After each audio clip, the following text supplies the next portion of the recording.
Hey guys, and welcome back to App Tutorial. In this video, we're gonna look at how to end the membership on Prime Video. Now let's begin.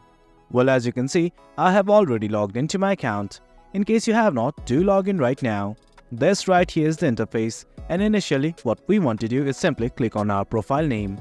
On the navbar on the top right, you'll see your profile name. Simply hover over it and something like this will open up. From here, let's simply click on Account and Settings. The button's just below your account. This right here is the account settings. Well, here you can see your accounts, orders, players and everything. But right now, we're only focusing on how to end the membership. Right here, under this Prime Video Terms and Conditions, at the right, you'll see something like End Membership. Simply click on it and follow the prompts. And that's it. That's how you end your Prime Video membership. It's quite easy. Hope you guys found this video informative, and for more content like this, do remember to hit like, share and subscribe. Your support fuels us. Until next time, thank you.